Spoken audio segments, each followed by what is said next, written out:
Boa tarde, queridos irmãos, queridas irmãs. É maravilhoso estar junto, como povo de Deus, buscando a face do Senhor Altíssimo.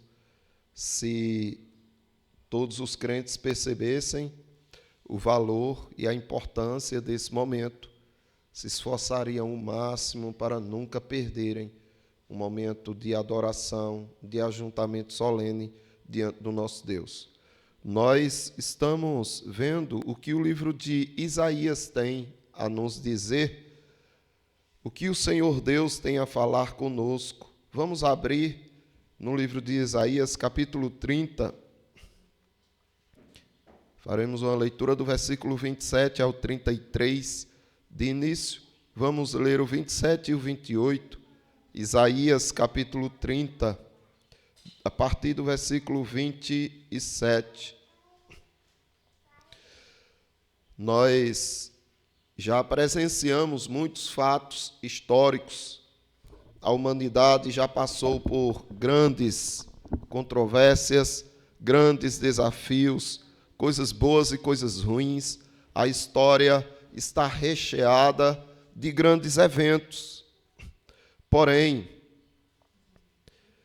aqui apresenta-se uma história muito poderosa, a de que Deus destruiria a Assíria, destruiria o rei Senaqueribe, que estava oprimindo e perseguindo o povo de Deus.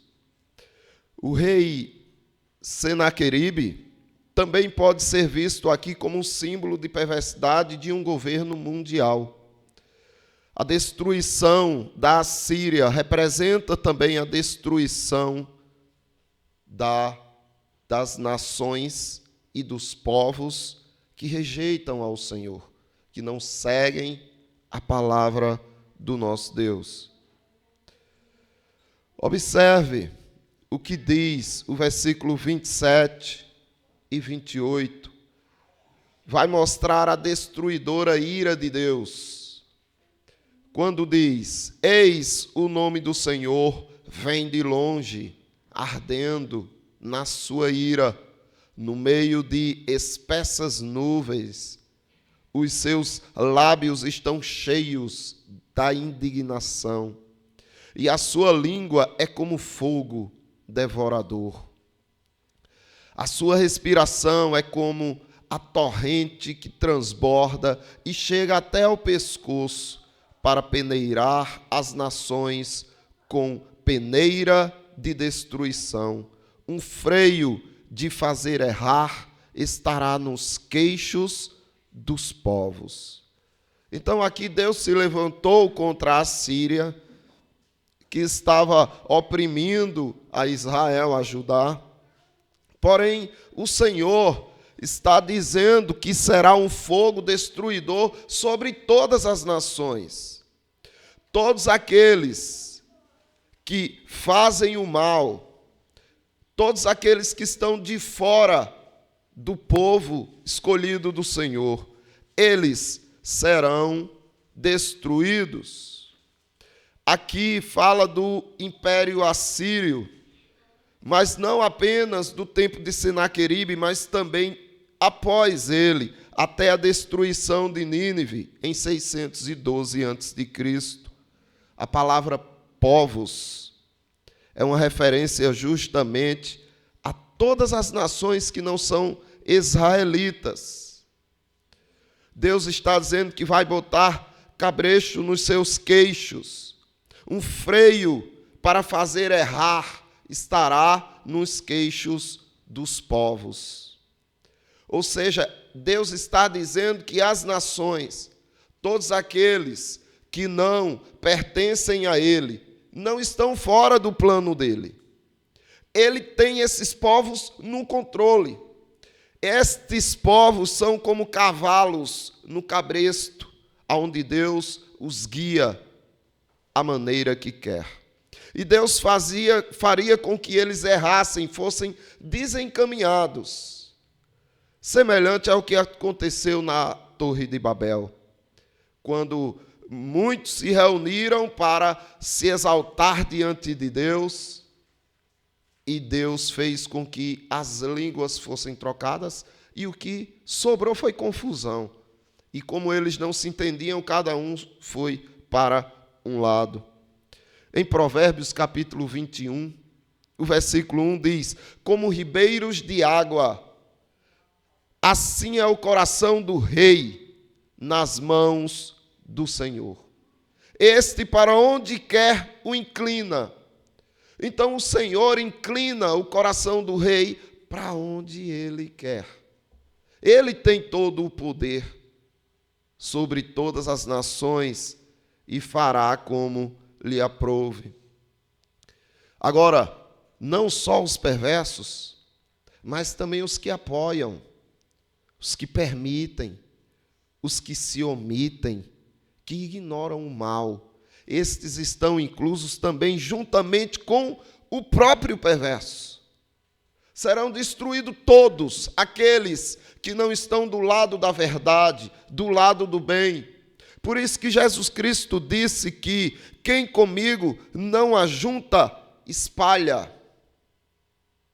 Quem não junta com Jesus Cristo, espalha. Não basta você estar apenas ignorando o que os outros fazem de mal, ignorando o que o povo de Deus faz de bem. Você não está nem de um lado nem do outro, você está do lado do diabo.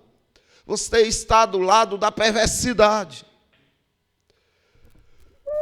Como o império assírio e as nações gentias eram assim, todos culpados diante da poderosa mão de Deus. E agora cabe uma reflexão. Com quem? Para quem? Em nome de quem você tem juntado? As coisas que você faz no dia a dia é para quê? Por que você usa o seu tempo? Você investe o seu tempo, o seu raciocínio, as suas atividades em quê? Porque se for meramente em sustento, meramente em busca de conforto, segurança, então você está juntando fora de Cristo. Você não está juntando com Cristo. Agora, se tudo que você faz é buscando a glória de Deus, é querendo satisfazer e agradar ao Senhor, então você está juntando com Cristo. Questione-se, com quem você está juntando? Para quem você está juntando? Você tem juntado tesouro nos céus? Os tesouros que você junta na terra trazem frutos e louvor a Deus? Porque se não fazem, você está junto com os omissos. Ah, mas eu não faço mal. Sim, mas se você não luta por Cristo, você está apoiando o mal. A primeira coisa que você precisa entender é que a ira de Deus ela é destruidora, mas ela destrói todos aqueles que não estão com Cristo. O Senhor Jesus Cristo, Ele falou disso. No Evangelho segundo João, capítulo 3, Ele diz isso, que aquele que tem o Filho tem a vida, mas aquele que se mantém rebelde contra o Filho, que ignora o Filho, não verá a vida, mas sobre ele permanece a ira de Deus. Então, pense direitinho o que é que você tem feito, com quem você tem juntado, se é com Cristo, ou se é com o ego, ou se é com o mundo. A segunda coisa que é preciso você observar neste texto que estamos lendo, vai do versículo 29 ao 30. A bendita graça de Deus. Nós vimos a destruidora ira de Deus. Só que Deus também é um Deus de graça, de amor, de bondade. E aqui você vê, do versículo 29 e 30, Deus falando da sua bendita graça sobre o seu povo. Um cântico haverá entre vós, como na noite em que se celebra a festa santa. A alegria de coração, como a daquele que sai ao som da flauta para ir ao monte do Senhor, a rocha de Israel. O Senhor fará ouvir a sua voz majestosa e fará ver o golpe do seu braço, que desce com indignação de ira, no meio das chamas devoradoras, de chuvas torrenciais, de tempestades, de pedra de saraiva. Essa ira do Senhor está sendo assistida por aqueles que foram acolhidos, libertos, salvos pelo Senhor. E eles estão cantando à medida que a ira de Deus cai sobre os rebeldes, os perversos. É a alegria de ver Deus defendendo o seu nome. É a alegria de Deus, de ver Deus vingando a sua santidade. Quem nunca sentiu o coração tremer quando ouviu um poderoso trovão? Assim, o Senhor Deus faz tremer o coração dos reis e daqueles que ignoram o seu nome. Em 2 Reis, capítulo 19, versículo 7, mostra como Deus está se levantando a favor do seu povo para que o seu povo se alegre. Porque o rei Senaqueribe, ele tinha cercado Israel e ele estava prestes a destruir Israel. E observe o recado que Deus manda por Isaías. Isaías lhes disse: dizei isto a vosso Senhor, assim diz o Senhor, não temas por causa das palavras que ouvistes, com as quais os servos do rei da Assíria blasfemaram contra mim. Não temam. Eis que meterei nele um espírito, e ele, ao ouvir certo rumor, voltará para a sua terra, e nela eu farei cair morto a espada. Assim Deus consolou Judá, dizendo que eles não temessem, porque o Senhor tem controle de tudo, inclusive do coração do rei. E Senaqueribe, temeroso, fugiu, e na sua terra morreu a espada. Por isso que o apóstolo Paulo nos conforta em Romanos, na sua epístola, quando ele diz: se Deus é por nós, quem será contra nós? Então essa vara do cetro de Deus diz respeito à autoridade dele de punir aqueles que poderiam causar dano ao seu povo, aqueles que blasfemam do seu poderoso nome. Ah, se você soubesse o que está acontecendo acima de você, você descansaria, você se regozijaria, você alegraria seu coração. Em vez de estar deprimido, você se alegraria. Em vez de estar ansioso, você confiaria, se você soubesse o que neste momento acontece sobre suas cabeças. Essa era a aflição do servo de Eliseu, quando ele se viu cercado por soldados cruéis. E ele olhou e disse: agora estão cavalos, carros e fortes tropas que cercaram a cidade, tudo isso para buscar Eliseu e quem estivesse com ele. Aí este jovem, ele se levanta cedo, tendo se levantado muito cedo, o moço do homem de Deus, e saído, eis que tropas, cavalos e carros haviam cercado a cidade. Então seu moço lhe disse: ai, meu senhor, que faremos? Para onde a gente vai? A cidade está toda cercada, a gente não tem como escapar, estamos perdidos. O pânico, a ansiedade, O medo tomou conta deste menino. E ele respondeu, Eliseu disse para este jovem: não temas, porque mais são os que estão conosco do que os que estão com eles. Isso não faz sentido nenhum. Para quem tem os olhos aqui na terra, para quem vive apegado com as coisas materiais, visíveis, temporais, não faz sentido nenhum. Mais são os que estão conosco do que os que estão com eles. O menino olha, só tem Eliseu. Qual o sentido? Então, Eliseu orou e disse: Senhor, peço-te que abra os olhos para que veja.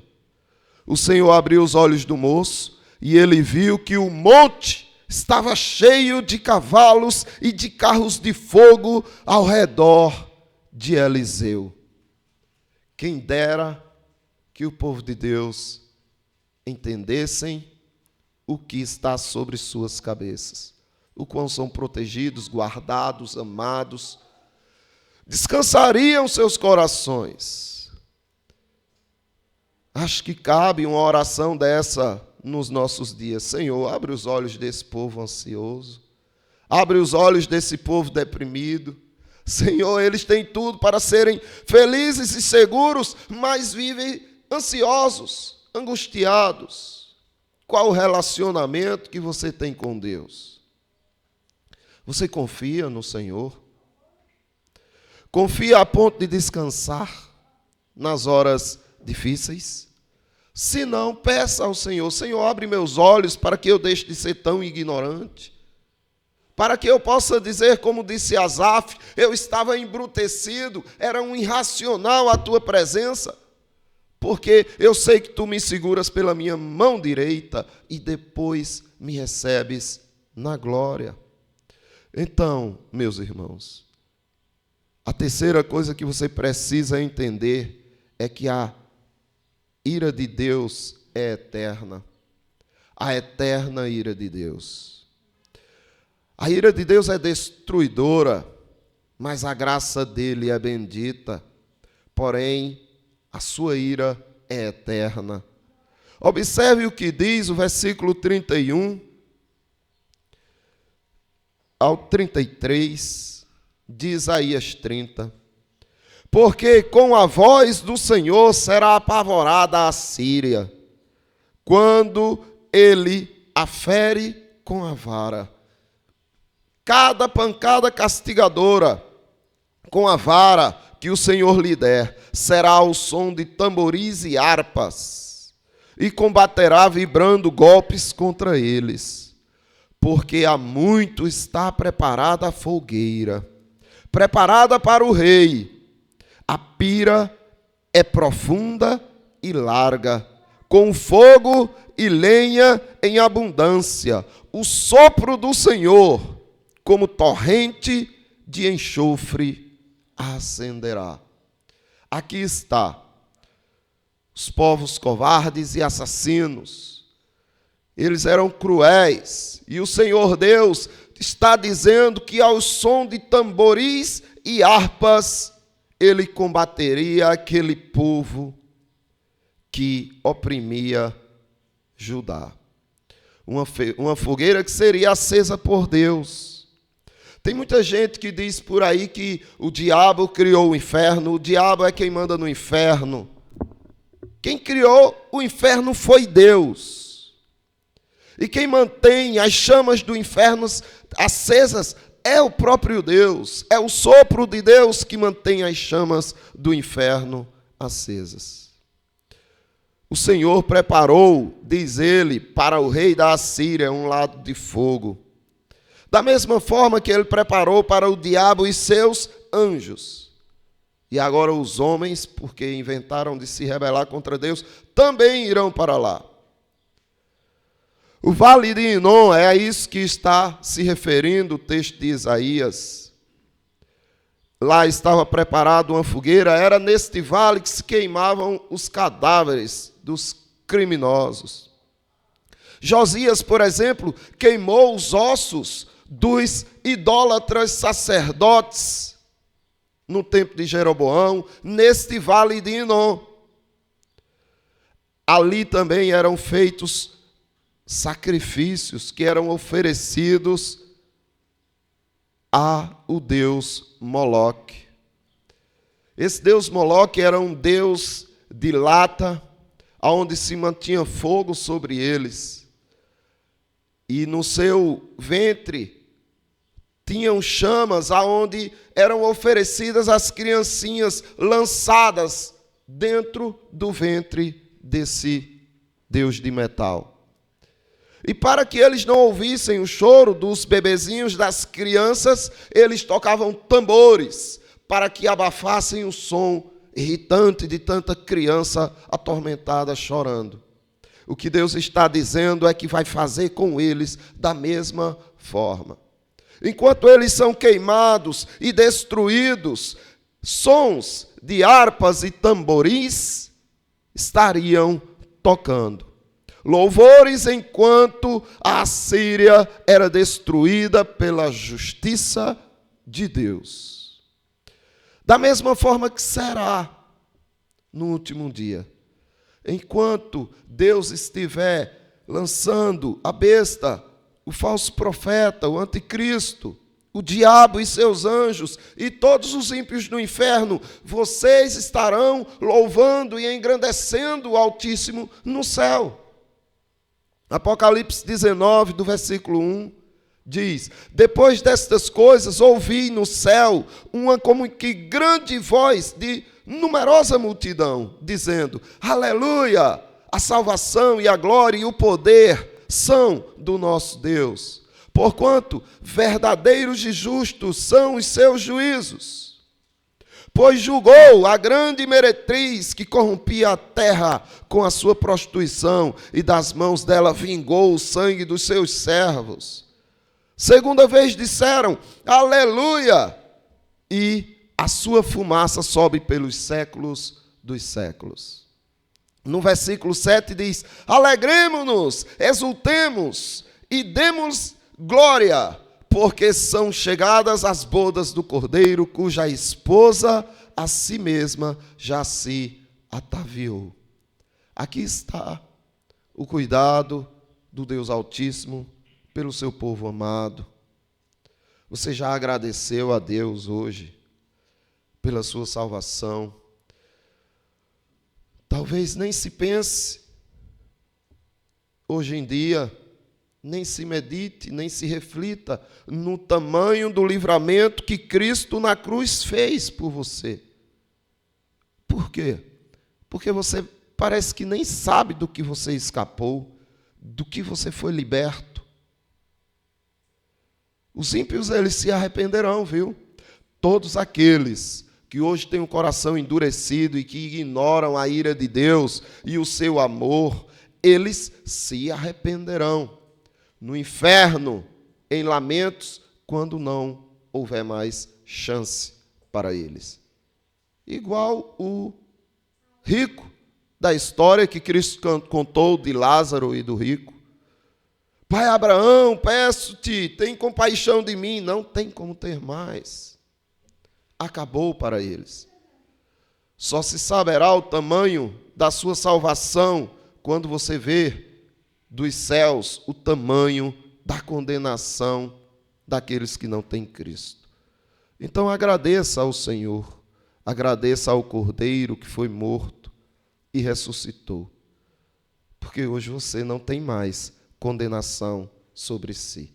Quem nos condenará, se é Cristo Jesus que morreu, ou antes que ressuscitou, e está à direita de Deus Pai, e de lá intercede por nós.